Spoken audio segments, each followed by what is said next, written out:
Hello दोस्तों, स्वागत है आप सभी का नॉलेज अपग्रेडर पर। दोस्तों, आज के हम सीडीपी के इस वीडियो में 12 क्वेश्चंस को लेकर आए हैं जो कि काफ़ी कंफ्यूजिंग होते हैं स्टूडेंट्स के लिए। तो चलिए देखते हैं कि किस क्वेश्चन का क्या आंसर होना चाहिए और आपको कौन सा लग रहा है। अगर आपका 12 क्वेश्चन में से कौन सा सही होता है, कौन सा गलत होता है, अपने टोटल मार्क्स ज़रूर आप कमेंट सेक्शन में लिखें कि आपके 12 में से कितने सही हुए। तो चलिए हम पहला देखते हैं 67 नंबर का क्वेश्चन है। कक्षा में पाठ पढ़ाते समय अचानक कोई छात्र जो है वो प्रश्न पूछता है जो उस समय उस प्रसंग से मेल नहीं खाता, उस कॉन्टेक्स्ट से मेल नहीं खाता, तो आप क्या करेंगे? असमय प्रश्न पूछने के लिए छात्र को डांटेंगे, या फिर उसी समय उसकी शंका का समाधान कर देंगे, या फिर पाठ समाप्त होने के बाद समाधान करेंगे, या फिर कोई जवाब ही नहीं देंगे? तो ज़्यादातर स्टूडेंट्स जो है वो दोस्तों बी को टिक करते हैं। That is wrong. बी को नहीं करना चाहिए। उसी समय इसलिए नहीं कर सकते क्योंकि वो उस प्रसंग से मेल नहीं खाता है, मतलब जिस टॉपिक पर चर्चा हो रही है, डिस्कशन हो रहा है, उससे मेल नहीं खाता है, तो ये नहीं होगा। सबसे सही आंसर है पाठ समाप्त होने के बाद उसका समाधान करना। आपको ध्यान रखना है, सी बिल्कुल सही आंसर होगा। नेक्स्ट है, फीस के दिन आपकी कक्षा का कोई छात्र फीस लाना भूल गया है, तो आप क्या करेंगे? पेरेंट्स के पास शिकायत भेजेंगे, उसे फ़ीस लेने के लिए तुरंत घर भेजेंगे, या फिर दूसरे फीस दिवस पर फीस लाने को कहेंगे, या फिर संभव हो तो उसकी फ़ीस स्वयं जमा कर सकेंगे। अब कुछ लोगों को लगता है कि डी हो जाएगा। अरे भाई, वो गरीब वगैरह थोड़ी है, वो क्यों करेगा, टीचर थोड़ी करेगा। तो क्या होना चाहिए, अपना दूसरे फीस दिवस पर फीस लाने को कहेंगे। ऐसा नहीं है कि तुरंत आप उसको घर भेजेंगे या फिर उसके पेरेंट्स से शिकायत करें। इससे क्या होगा, उसकी पढ़ाई डिस्टर्ब होगी, उस दिन का पूरा लॉस हो जाएगा उसका। तो सबसे बेस्ट आंसर है दूसरे फीस दिवस पर फीस लाने को कहेंगे। यदि छात्र पाठ्यक्रम में रुचि नहीं ले रहे हैं तो आप क्या करना पसंद करेंगे? शिक्षण को रोचक बनाएंगे, स्वयं शिक्षण में रुचि लेंगे, या फिर रुचि लेने वाले छात्रों का उदाहरण देंगे, या फिर अरुचि का कारण जानने का प्रयास करेंगे? तो सबसे बड़ी बात है कि अरुचि का कारण क्या है, उसको पता करेंगे कि उसका मेन रीज़न क्या है। तो डी आंसर हो जाएगा। 70, आपके विद्यालय में कुछ शिक्षक एक विशेष वर्ग के छात्रों के प्रति परीक्षा में अधिक उदारता का व्यवहार करते हैं, मतलब उनको मार्क्स दे देते हैं, अगर उनसे नहीं बनता है तो उनका मतलब उनकी ओर ही ज़्यादा ध्यान रहता है उनका। तो ऐसी स्थिति में आपकी जिम्मेदारी क्या है? जैसा भी शिक्षक चाहें वैसा करते रहें, अपने स्तर पर सभी छात्रों का समान रूप से ध्यान रखें जितना हो सकता है खुद से, प्रधानाचार्य से सलाह मशवरा करें, या फिर किसी से कोई मतलब न रखें।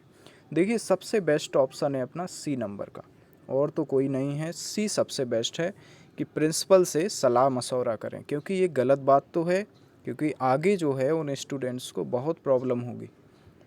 तो आपके विचार से 71 नंबर का है, मूक बधिरों को शिक्षित किया जाना क्या है? एक कठिन और चुनौतीपूर्ण कार्य है, व्यर्थ में धन की बर्बादी है, हमारी जिम्मेदारी ही नहीं है, या फिर प्रजातंत्र की स्वस्थ निशानी है। तो देखिए, प्रजातंत्र में क्या होता है, सबका हक बराबर, तो उसकी स्वस्थ निशानी है, क्योंकि उनका भी हक है शिक्षित होना।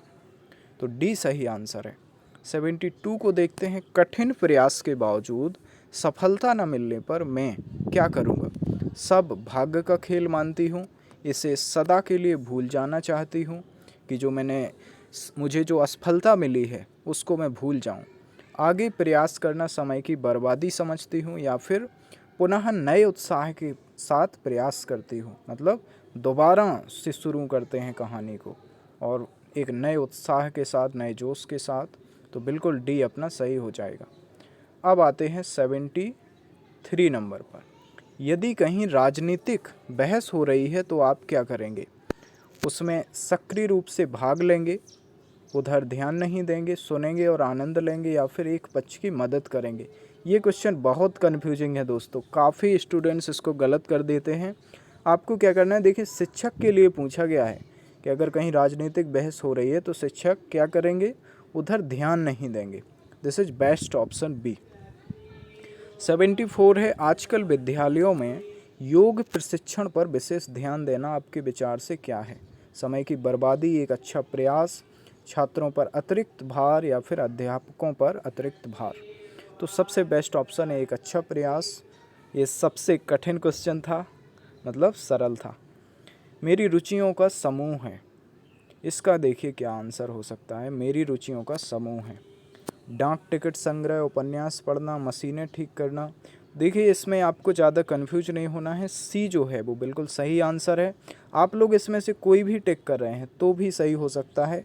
इसके बारे में अगर और थोड़ी जानकारी मिलेगी कि क्या इसका सी आंसर ही क्यों दिया गया है तो आपको ज़रूर बताऊंगा मैं नेक्स्ट वीडियो में।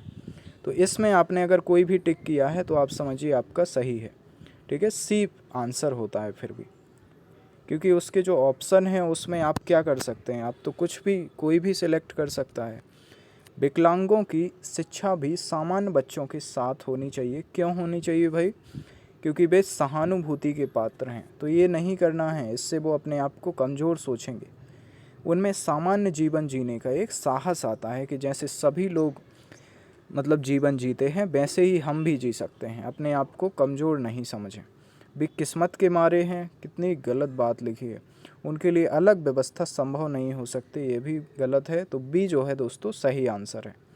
अब है दोस्तों अपना 77 विभिन्न प्रकार के शिविरों जैसे NSS स्काउटिंग के आयोजन के संबंध में आपके क्या विचार हैं? शिक्षण कार्य पर बुरा असर पड़ता है, जैसे 10-15 दिन तक चले जाते हैं किसी गांव में, टूर पर जाते हैं, तो उससे बुरा असर पड़ता है क्या? या फिर व्यक्तित्व का विकास होता है इससे, या फिर सहयोग और श्रम में आस्था उत्पन्न होती है? ये सबसे बेस्ट है, क्योंकि सभी तरह के बैकग्राउंड के लोग जाते हैं तो विविधता से भरा हुआ माहौल रहता है, बिल्कुल सबके साथ मिलना जुलना, बैठना उठना, ये सब कुछ, इससे सहयोग की भावना होती है, एक टीम वर्क आता है। लास्ट क्वेश्चन है दोस्तों अपना, आपकी दृष्टि में छात्रों का अधिकतम मानसिक विकास किससे होगा? शारीरिक परिश्रम द्वारा, सांस्कृतिक गतिविधियों द्वारा, देखिए मानसिक की बात की गई है, अच्छे साहित्य द्वारा और मानसिक कार्यों के उचित वातावरण द्वारा। This is best option. I hope दोस्तों आपको समझ आ गए होंगे सभी क्वेश्चन। अगर किसी भी तरह के क्वेश्चन में आपको डाउट है तो आप हमें ज़रूर कमेंट सेक्शन में लिखें, आपको नेक्स्ट वीडियो में उसकी डिटेल बताई जाएगी और अच्छे से समझाया जाएगा। कैसा लगा आपको वीडियो? अगर आपको ये लग रहा है कि चैनल पर नॉलेज अपग्रेडर पर आपका नॉलेज अपग्रेड हो रहा है तो अभी सब्सक्राइब करें और बेल आइकन को प्रेस करें, क्योंकि कुछ दिन के बाद हम लाइव क्लासेस भी इस पर शुरू करने वाले हैं और बहुत अच्छे से हर सब्जेक्ट की लाइव क्लासेस हम चालू करने वाले हैं। सो थैंक यू, मिलते हैं अगले वीडियो में।